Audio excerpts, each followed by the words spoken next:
So we're here on page Vav in our Hakdama Tebida. On the left column, it's approximately 4 paragraphs down from the top. Tumas Poletis.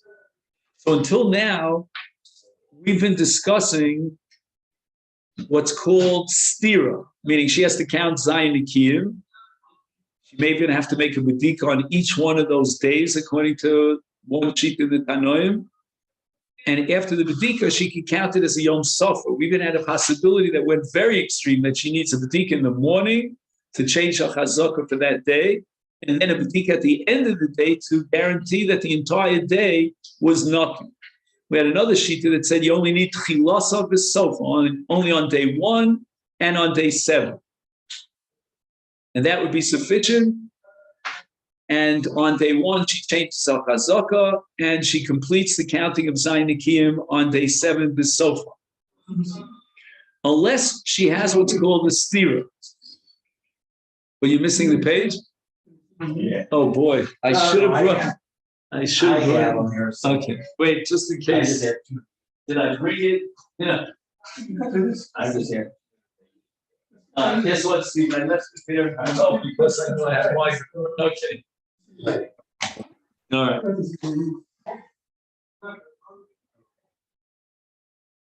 All right.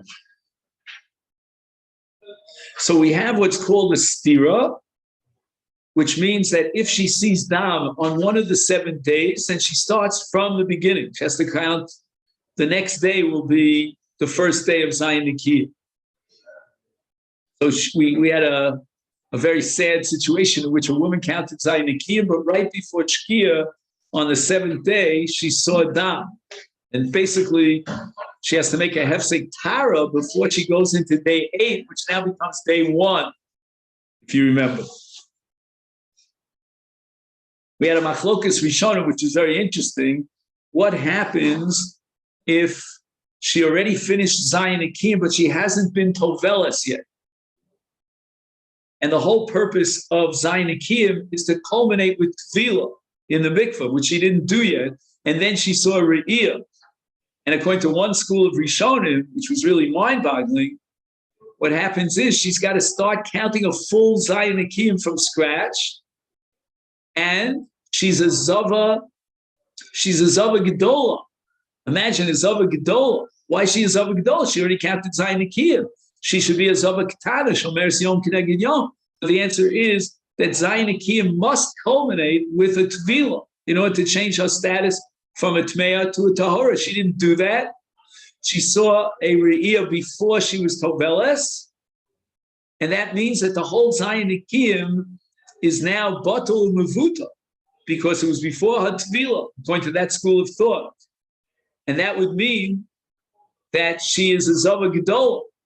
The other shita says no, she counted Zayin Nikiyim, she completed her zibus, her state of zava, and now she becomes a shomer yom keneged yom when she sees on day 8 before tvila. All right, now we get to poletis. Now let's imagine the following situation. A woman is married and she has an intimacy with her husband. Subsequently, she sees dam. Now, what happens is that after a woman has an intimate relationship, for a number of days, we'll see the magic number is going to be 3, she's called a poletet shifva zera. So in other words, what's coming out of her body is not dam. I mean, she also has a riyas dam, but I'm saying what's coming out of her body is shifva zera, which is in itself a metame. It's a metame for a man. When he has zera coming out, he makes him into a balkari. And it's a metame for a woman when she's a poletis. And the question is, since that zera is a source of tumah, does it have the status of dam in order to upset Zayin Nikiyim? Tumas poletis, ha-poletis shichva zara mimkora. Right, so the zera, as a result of the intimate relationship, goes into her makar, and now it's coming out as a poletis. Impulta shlosha yomim libiyah. The status of zera lasts only for 72 hours. After 72 hours, it putrefies, and it's not called a source of tumah. It doesn't have the status of shifras zera to be metame. So now, she was poleta shifras zera within 72 hours of her bia, of tashmish.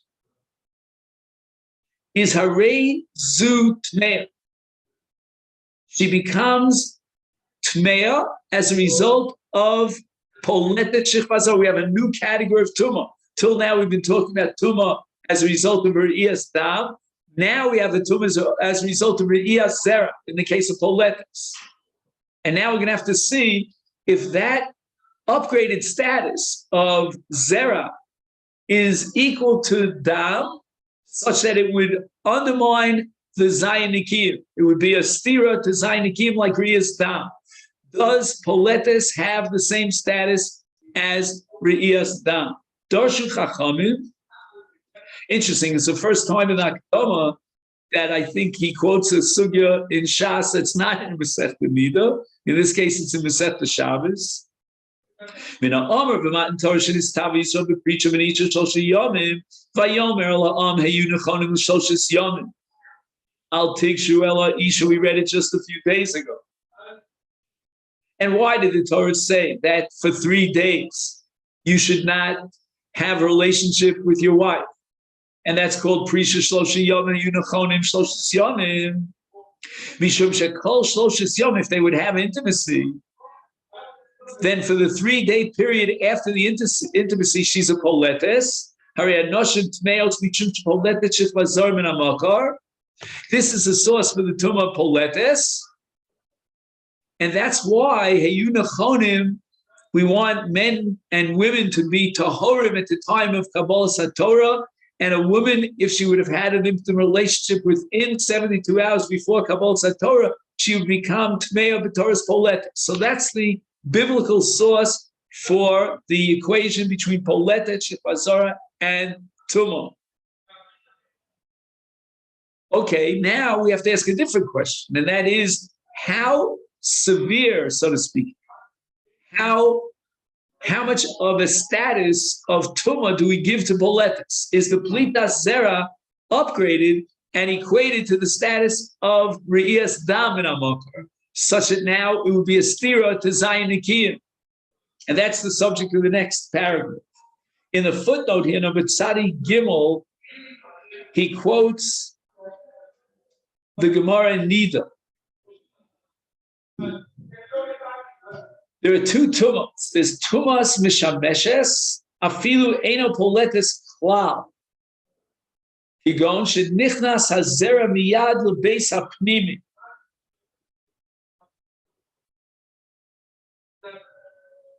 Okay, remember this goes back to our discussion about the biology, and there's the beis hachitzon and the beis hapnimi.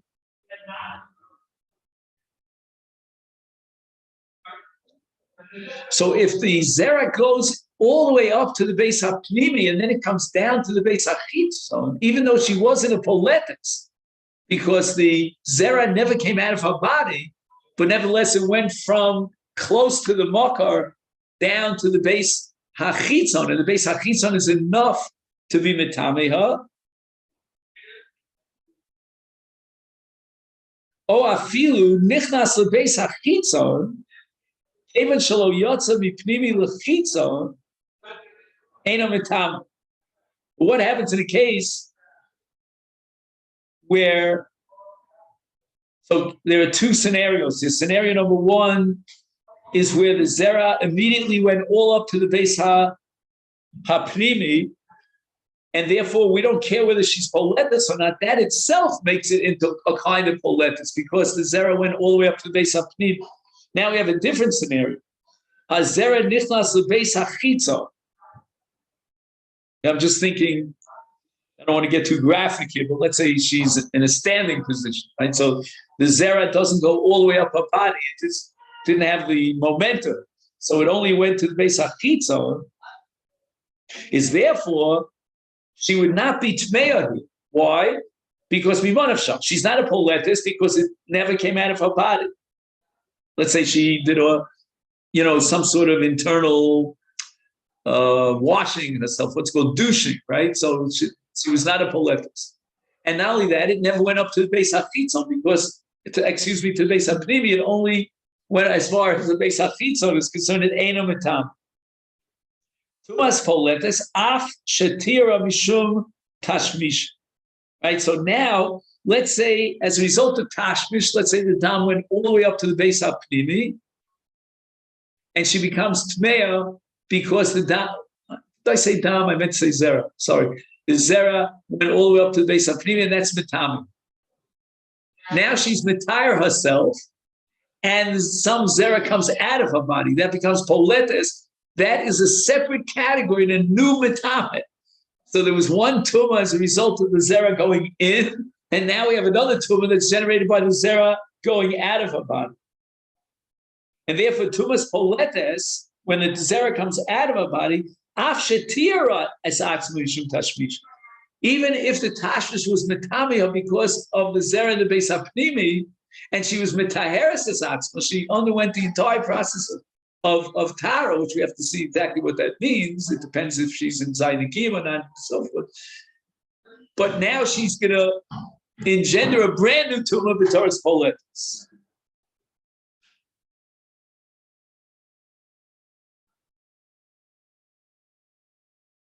Now we're going to see soon, but this footnote number Sadi Gimel is anticipating what we're going to see in a minute, that poletis itself is a stira to Zainikim. It undermines and vitiates Zainikim. But that's not in the case of Tashmish, meaning if the Zera went into the Beis HaPnimi, but she was never poletis, then that's called Tumas Tashmish, and that does not undermine her Zainikim. So when we're going to, in the next paragraph, we're going to encounter the question of poletis as a stira to Zainikim.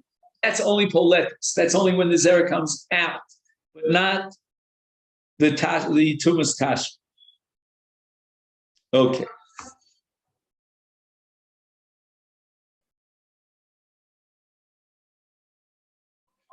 Now we're up to a paragraph that starts stiras poletis. You have that paragraph?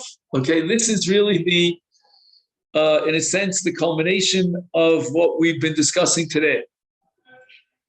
And that is, what impact does poletis have on Zainikim? You'll ask me, how could she be poletis during Zainikim? What, did she have beer with her husband during Zainikim? During Zainikim, she's a Zava Gdola. I mean, that's a Chiv Karetz. But the answer is that she had a beer before she became a Zava, and now she's counting, and there's still a pleitas shifazera from the beer that she had before she became a Zova.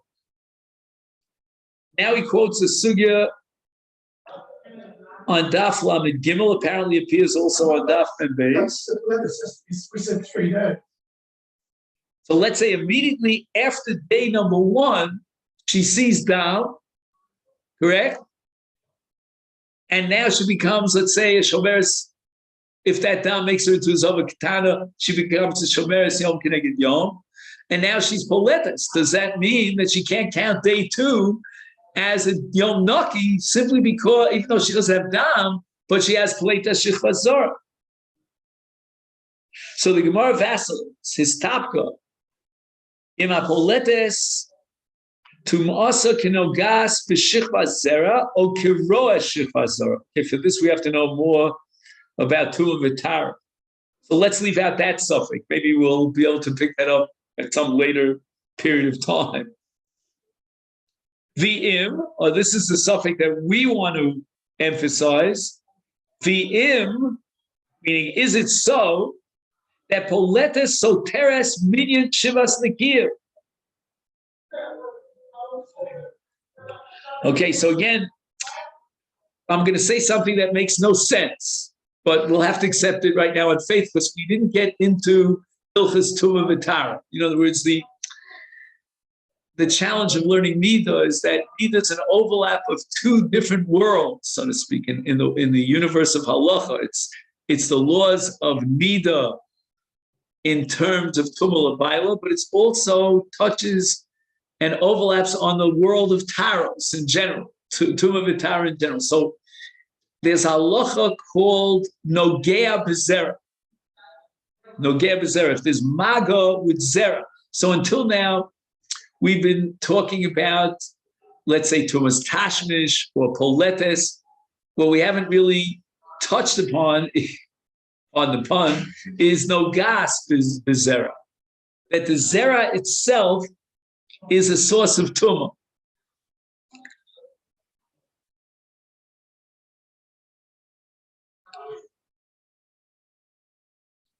Now, on one level, from one perspective, we could say that Poletes is another form of Nogas B'Shifas.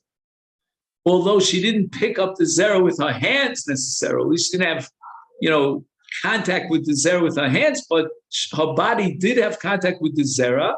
And it could be that when the Torah adds a category of Tumah called Tumas Poletes, it means that that's basically another form or application of the Tumah of Nogas B'Shifas. In which case it would not undermine the Zayin Nikiyah. You follow? Because the Tumah is not because the Zera is coming out of the Mokar. The Tumah is because the Zera is coming out of her body, and that's called a Maga B'Shifas Zora. And there's no reason, therefore, why it should undermine the Zayin Nikiyah. In Poletes, Soteres, Shivas, Nikiyim. The Gemara has a suffix and vacillates as to whether or not Poletes Shifas Zora is a stira, which means it completely, overboard, it sends overboard the Shiva Nikiyim. Is it a Tumas Maga or a Tumas Re'iyah? That's the language of Taros here. Is there a difference between man and Shifas Zora and the woman? No, I'm not differentiating between a man and a woman. I'm just saying if a woman has a plate of Shifas Zera, is that called a Re'iyah? It's like something that she saw that came out of her body, or is it called Maga? It's like anyone, male or female, who came in contact and touched Shifas Zera. So how do we classify and subsume the Tumah of Poletes, which we said in the previous paragraph, we derive from Heyuna Chonim Shloshis Yom? Is that breakthrough really a breakthrough? Maybe it's not a breakthrough. It's only a breakthrough in the Metzius, so to speak, or the scope and the application of Maga. It's just another form of Maga. If it's another form of Maga, then it has nothing to do with Stira Zayin Nikiyim. Let's say, for example, a woman during Zayin Nikiyim touched the Sheretz. That would not in any way undermine her status of Zayin Nikiyim. She could continue carrying Yom Naki. Yom Naki means she had no Re'iyah. So what is Tumas Poletes that we derived in the previous paragraph? Is it a new Tumah called Re'iyah, that just like Dam is Metami B'Re'iyah when it leaves her body, so too Zera is Metami her B'Toras Re'iyah when it leaves her body? Or no, it's the application, a subcategory of the old Tumas Maga that applies to Shifas Zora. She is in effect touched Shifas Zora. It's like touching a cherry. Impoletes soteres, Imapoletes kinogas. If we define the Tumah of Poletes, which we derived earlier, as a Tumas Maga B'Shifas Zora, Ein Soteres es Minyana. As we said before, she came in contact with Tumah, contracted Tumah. What does that have to do with Stira Zayin Nikiyim? Stira Zayin Nikiyim is only a Tumas Re'iyah. She'ena Negiah B'Tumah, Stira is Nikiyah Zayin Nikiyim. And in a footnote, I would add, if she came in contact with a mess, she walked into an all a mess, or she came in contact with a sheretz, what impact would that have on Zayin Nikiyim? But im keroah, if when the Torah breaks new ground to teach us tumas poletes, it means it's a tumas re'iyah. That means it's as if she saw dam coming out of her body because she had zera coming out of her body. Arezu stira l'nikiyus hayomin. Mikol makom eina soteres el yom echad sheticha lispar yom nosa. Okay, this is profound lumdus here. Normally, whenever you have a re'iyah stam during Zayin Akiyim, the stira is on all 7 days. She's got to start counting all 7 days. But here, we're talking really about a Zava Kana, who's a Shomeres Yom Kedegid Yom. Because since she had the bia before, let's call it day one, which means the night of day one, then the Zera would already have putrefied after 3 24-hour periods by the time she could become a Zava Gedola and have a Re'iyah on the 3rd day. So the Chiddush of Poletes, if you assume it's a Re'iyah and it undermines Nikiyim, is only vis-a-vis 1 day of Naki, which is Shomeres Yom Kedegid Yom. She saw 1 Re'iyah on 1 day or 2 Re'iyahs on 2 consecutive days. She needs 1 day of Naki. And now we're saying, according to one side of the Suffolk in the Gemara, if we subsume Poletes Shechva Zera under Re'iyah, then it means it undermines the status of the Yom Naki. So she'll need to count another day of Naki to replace that day, because that day is no longer Yom Naki. Again, according to one side in the Gemara's Suffolk.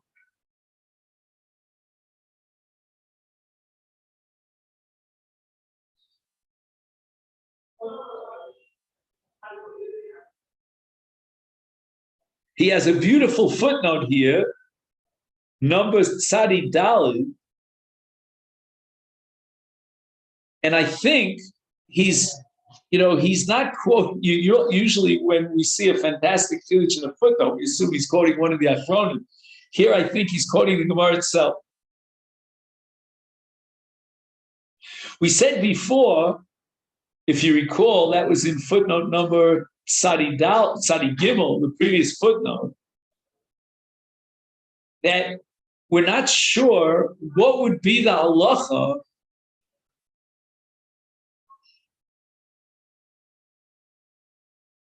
in a case where the zera only went to the base hachitzon. It didn't go all the way up to the base hapnimi.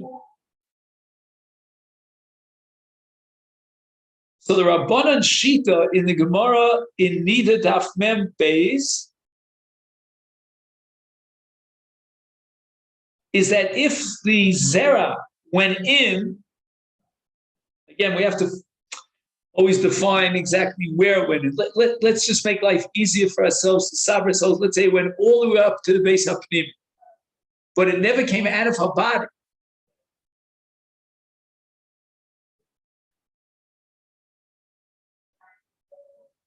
So in other words, her biological system never really came in contact with the zera, because it went straight in. I don't want to get too graphic here, but into the base hapnimi. And the Rabbanan hold in such a case, she's tmeya. That could not possibly be a tumas maga, because that has to do with another concept in Taras called tuma blua. Have you ever heard of that? Tuma blua, I don't remember the classic case, but where the matame went inside her body. Not her body, it could be any male or a female. So that's called tuma blua.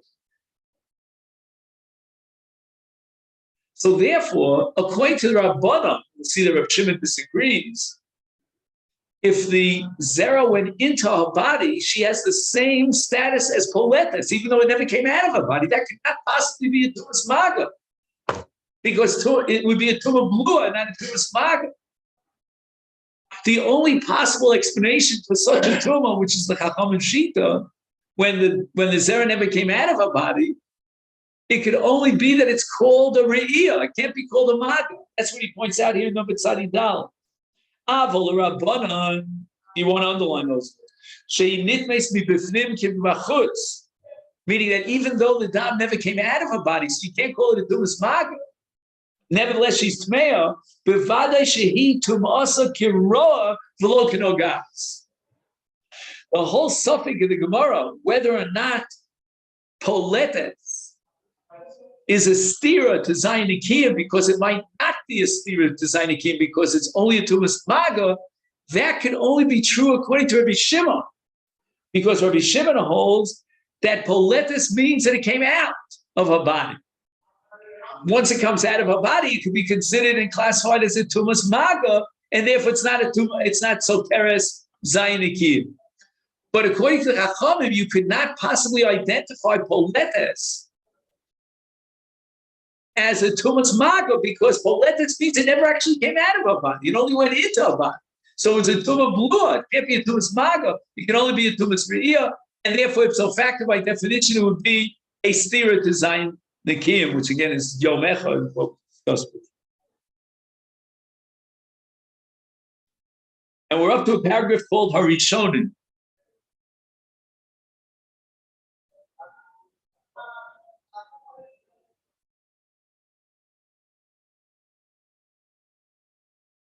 Okay, let's see if we. I was hoping to get to the next page, which is, page Zion in paragraph Dalet, but I don't want to botch it up because the next paragraph is very profound. Let's just give it a shot.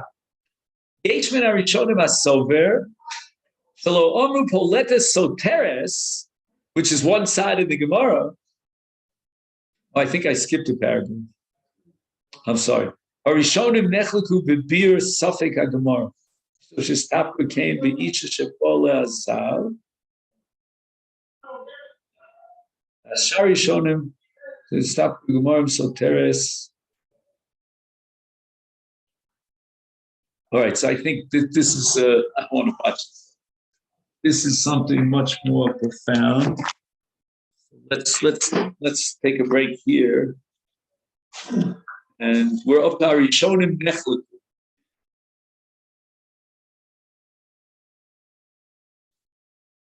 Okay, then